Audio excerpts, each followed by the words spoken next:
بے اولاد تھی، آپ کی بارگاہ میں آئی اور آ کر عرض کیا حضور ایک بیٹا مجھے بھی دے دیں، ایک بیٹا مجھے بھی عطا فرما دے۔ آپ نے لوح محفوظ پہ دیکھا، اس کے نصیب میں اولاد نہیں تھی، اس کے نصیب میں اولاد نہیں تھی۔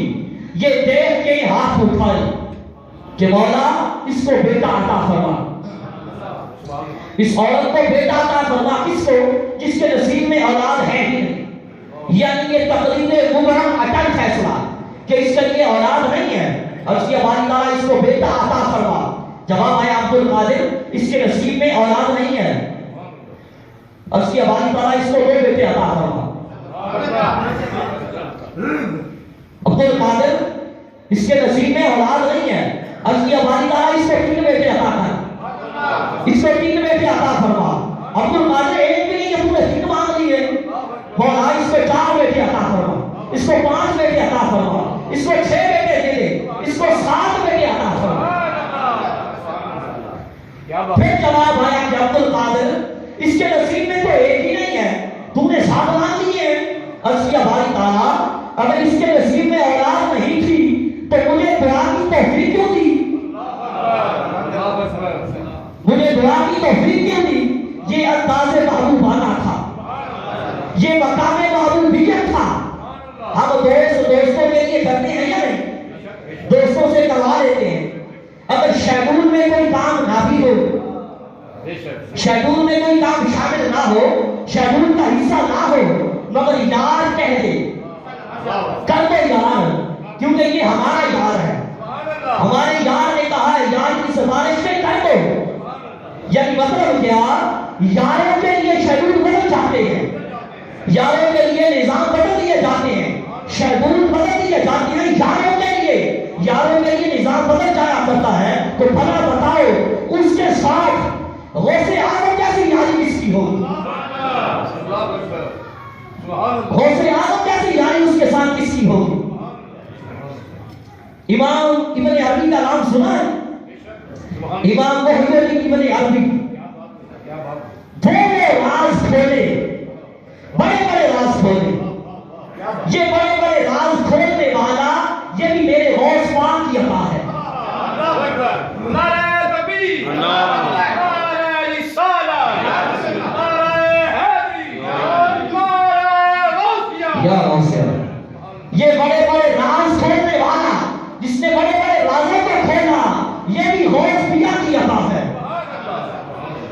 امام ابن عربی کے والد علی بن محمد عربی بڑے مالدار تھے، بڑا مال و دولت تھا، مگر اولاد کی نعمت نہیں تھی، اولاد کی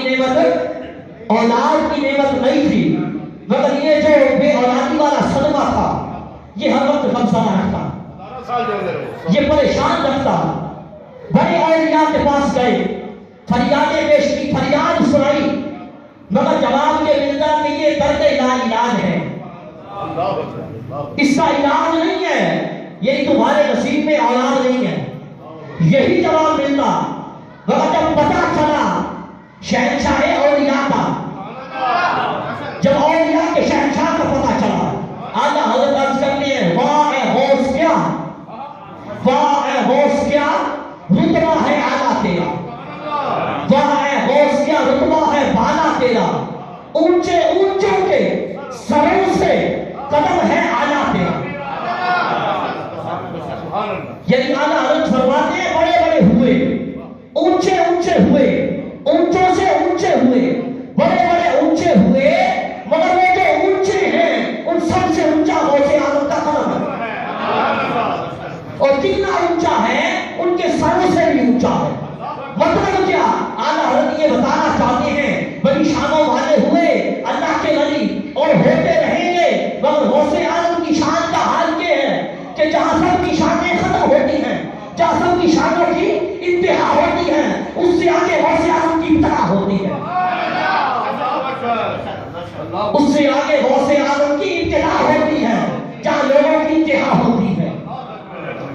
اور جب پتا چلا شہنشاہ اولیاء کا، آگئے بارگاہ میں آ کے میرے سوالت کی اور عرضی پیش کی کہ حضور بے اولاد ہوں، مال و دولت بہت ہے، بے بے اولاد ہوں، اولاد کی نعمت سے معلوم ہو دنیا کی نعمتیں بڑی ہیں، مگر یہ نعمت ابھی تک خدا نے نہیں دی۔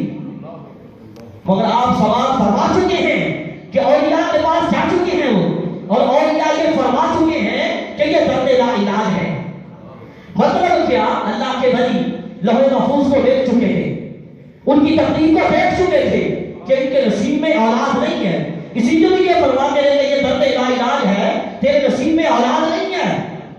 جا چکے تھے اولیاء کے پاس، مگر جب آئے تاج بغداد کے پاس اور منت سماجت کی اور عرضی پیش کی حضور اولاد نہیں ہے، مال و دولت بہت ہے، تو فرمایا غوث بھی آ رہے، آپ نے فرمایا اپنی پشت کو میری پشت کے ساتھ لگا دیا، اپنی پشت کو میری پشت کے ساتھ لگا، اپنی پشت کو اس کی پشت کے ساتھ رگڑا۔ امام ابن عبری کے بھائی محترم کی پشت کے ساتھ رگڑا اور فرمایا کہ میں نے اپنی سلب سے ایک بیٹا تجھے عطا فرما دیا، اپنی سلب سے ایک بیٹا تجھے عطا فرما دیا ہے، اور فرمایا کہ وہ بیٹا وقت کا ختم ہوگا۔ نعرہ تکبیر، نعرہ رسالہ، نعرہ حیدری، نعرہ غوثیہ، یا غوثیہ۔ فرمایا زمانے کا ختم ہوگا اور مقبول بارگاہ الہی ہوگا۔ فرمایا جب وہ بیٹا پیدا ہو تو اس کا نام محی الدین رکھنا، اس کا نام محی الدین رکھنا۔ جب ہوئے امام ابن عربی پیدا تو والد لے کے آئے حضور غوث اعظم کی بارگاہ میں، آئے دیکھا، دیکھ کے فرمایا خدا نے کیسا بیٹا عطا فرمایا ہے، کیسا بیٹا خدا نے عطا فرمایا ہے، اور فرمایا کہ تیرا یہ بیٹا بڑے بڑے رازوں کو کھولے گا، بڑے بڑے رازوں کو کھولے گا۔ اور امام ابن عربی نے پھر تصوف پہ بڑی بڑی کتابیں لکھی، بڑے بڑے رازوں کو کھولا، بڑے بڑے رازوں کو منتشر کیا، تصوف پہ بڑی بڑی کتابیں لکھی۔ اور یہ یاد ہے نا یہ کون ہے؟ یہ میرے غوث اعظم کی عطا ہے، یہ غوث اعظم کی عطا ہے۔ اب بھلا دیکھیے غوث اعظم کی عطا کا یہ حال ہے تو غوث اعظم کا حال کیا ہوگا؟ جس غوث کی اور غوث اعظم کی عطا کا یہ حال ہے کہ عطا بڑے بڑے راز کھولتی پھر رہی ہے، تو غوث اعظم کا حال کیا ہوگا؟ یہ میرے غوث اعظم ہے، یعنی وہ بندہ جو بے اولاد تھا، جس کے پاس اولاد نہیں تھی، فرمایا کہ تجھے بیٹا دے دیا ہے، اور پھر بیٹا ایسا ہوگا، یعنی جیسا فرمایا بیٹا ویسا ہی ہوا، بیٹا ویسا ہی ہوا۔ ایک مرتبہ ایک شخص آیا آپ کی بارگاہ میں اور آتا عرض کیا حضور بیٹا چاہیے، کاش ہم بھی غوث اعظم کا زمانہ پا لیتے، چور بن کے ان کے گھر میں چلے جاتے، چور بن کے جاتے، غوث اعظم پتر بنا کے نکال دیتے۔ کاش ہمیں وہ زمانہ مل جاتا، کتنا مبارک دور تھا غوث اعظم کا۔ ایک شخص آیا کرتا ہوں آپ کی بارگاہ میں آیا اور عرض کیا حضور بیٹا چاہیے، آپ نے فرمایا اللہ تجھے تیری مراد عطا کرے گا، اللہ تجھے تیری مراد عطا کرے گا۔ اب وہ آنے جانے لگا آپ کی مجلس میں، آپ کے پاس آتا جاتا رہا، مگر کیا ہوا تقدیر الہی سے بیٹی پیدا ہو گئی۔ اب میرا وجدان یہ کہتا ہے، کوئی مجھ سے اختلاف کر سکتا ہے، غوث اعظم نے کہا بیٹا ہوگا، خدا نے بیٹی عطا کی، لوگوں اس لیے نہیں کہ غوث اعظم کی زبان سے نکلا وہ لفظ غلط ہو گیا، نہیں، خدا کا وہ شان ہے جس کے لیے اپنے فیصلوں کو بدلتا ہے، اور اس کے کہنے میں بیٹا نہ دیتا، بیٹی کیوں نہیں بیٹا نہ دیا؟ بیٹی اس لیے بھی، یہاں بھی خدا غوث اعظم کی شان بتانا چاہتا ہے لوگوں، یہاں بھی خدا اپنے محبوب بندے کی لوگوں کو شان بتانا چاہتا ہے۔ بیٹی پیدا ہو گئی، وہ اٹھا کے لے آیا آپ کی بارگاہ میں، اس بندے کا بھی اعتقاد دیکھیے، بیٹی اٹھا کے لے آیا، بیٹی ہوئی سمجھ کر کے بیٹھ جاتا، لے آیا آپ کی بارگاہ میں، حضور بیٹا مانگا تھا، میں نے تو بیٹے کا سوال کیا تھا اور بیٹے کے لیے آیا جایا کرتا تھا، یہ تو بیٹی پیدا ہو گئی، تو میرے غوث میاں نے کیا فرمایا، غوث اعظم نے کیا فرمایا، اور بغداد کے شہنشاہ نے، بغداد کے تاجدار نے کیا فرمایا، فرمایا اس کو کپڑوں میں لپیٹ لو، اس کو کپڑوں میں لپیٹ لے کر لے گا اور پھر قدرت کا تماشا دیکھ لپیٹا کپڑوں میں لے گا گھر جا کے دیکھا تو وہ جو بیٹی تھی وہ بیٹا بن چکی تھی. تو خدا غوث اعظم کی شان بتانا چاہتا ہے لوگوں کو اس لیے بیٹے کا. اور پھر بات صرف یہی نہیں ٹھہرتی اس سے بہت آگے بھی جاتی ہے. جیسے صرف ایک بیٹا بنانا ایک عورت کی 20 بیٹیاں تھی.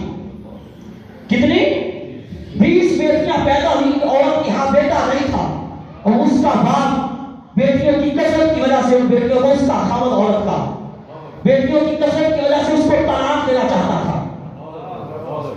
لے کے آئی فریاد آپ کی بارگاہ میں. اللہ اکبر. آپ کی بارگاہ میں آئی عرض کیا حضور معاملہ یہ ہے اگر آپ کرم فرمائیں تو بگڑی بن جائے گی. آپ کرم فرمائیں تو بگڑی بن جائے گی. آپ نے فرمایا جا وہ اپنے گھر جا تیری مراد پوری ہوگی. جب وہ عورت 20 بیٹیوں کی ماں جب گھر پہنچی تو 20 کے 20 بیٹے بن چکے تھے. وہ 20 کے 20 بیٹے ہو گئے. تو عرض کیا کر رہا تھا؟ عرض یہ کر رہا تھا کہ وہ عورت آئی بے اولاد. عرض کیا باری تعالیٰ اس کو 7 بیٹے عطا فرما. عرض کیا باری تعالیٰ خدا نے فرمایا ایک بھی نہیں مجھے 7 مانگ لیے. عرض کیا باری تعالیٰ نے مجھے دعا کی توفیق کیوں دی تھی؟ اگر اس کے نصیب میں اولاد نہیں تھی تو خدا نے فرشتوں کو فرمایا فرشتوں عبد القادر میرا یار ہے. عبد القادر میرا یار ہے. جیسے کہتا ہے کر دو. جیسے کہتا ہے کر دو. پھر اس عورت بے اولاد عورت کو یکے بعد دیگرے لگاتار 7 بیٹے پیدا ہوئے. 7 بیٹے پیدا ہوئے. یعنی میرے غوث اعظم کی بارگاہ میں جو بھی آیا بھکاری وہ جھولی بھر کے گیا. جس نے جو مانگا اس کو عطا کیا. مانگنے کا بھی عطا کیا بن مانگے بھی عطا کیا. بن مانگے بھی عطا کیا.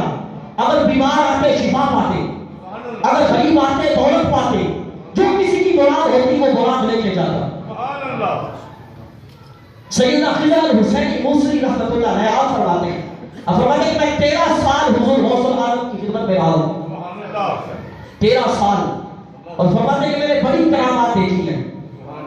بڑی کرامات دیکھی. ان کراموں میں سے ایک کرامت یہ ہے کہ کوئی مریض جس سے طبیب عاجز آ جاتے تھے اور اس کو جواب دے دیتے تھے کہ یہ ہمارے بس کی بات نہیں ہے, یہ مریض لا علاج ہے, تو اس کو بغداد والے طبیب کے پاس لایا جاتا. اس کو غوث پاک کے پاس لایا جاتا. فرماتے ہیں طبیب جس کو طبیب جواب دے چکے تھے مریض کو, غوث اعظم اپنا ہاتھ پھیرتے دعا فرماتے ہیں مریض شفا یاب ہو جاتا. وہ لا علاج مریض کیا ہوتا شفا یاب ہو جاتا. فرماتے ہیں مرتبہ خلیفہ مستجد بلّہ ان کا قریبی رشتہ دار استسقاء کی بیماری میں مبتلا ہو گیا. یہ جو بیماری ہوتی ہے اس میں پیاس بڑی لگتی ہے. جتنا مرضی پانی پلاتے جاؤ پیاس ختم نہیں ہوتی. پیٹ بھر جائے گا مگر پیاس ختم نہیں ہوتی. اللہ سب کو محفوظ فرمائے. استسقاء کے وقت میں مبتلا تھا. کہتے ہیں اس کو لایا گیا تو پانی پی پی کے اس کا پیٹ پھول چکا تھا. اس کا پیٹ پھول چکا تھا. کہتے آپ نے ہاتھ پھیرا اس کا پیٹ ایسے دم دیا جیسے اس کو یہ بیماری تھی ہی نہیں. اس کو یہ بیماری کبھی ایک مرتبہ بغداد میں طاعون کی بیماری آ گئی. دیکھنا شان غوثیت, ذرا دل کے کان کھول کے سننا. طاعون کی بیماری آ گئی. کتنی یہ مہلک بیماری ہے. طاعون کا نام سن کے لوگوں کے دم بہت ہو جاتے ہیں. طاعون کی بیماری آ گئی. لوگ بڑی کثرت سے مرنے لگے. لوگ آئے فریاد لے کے آپ کی بارگاہ میں. مگر اس شہنشاہ نے فرمایا ہمارے مدرسے کی گھاس جو ہے اس کو کوٹ کے کھلاؤ. ہمارے مدرسے کی گھاس کوٹ کے کھلاؤ شفا یاب ہوں گے. لوگوں نے گھاس کھلائی شفا یاب ہونے لگی. مریض بہت زیادہ تھے. گھاس پوری نہیں ہوتی نا. مریض زیادہ تھے. آپ نے فرمایا جو ہمارے مدرسے کا ایک قطرہ پانی پی لے گا وہ بھی شفا یاب ہو جائے گا. وہ بھی شفا یاب ہو جائے گا. پانی پیا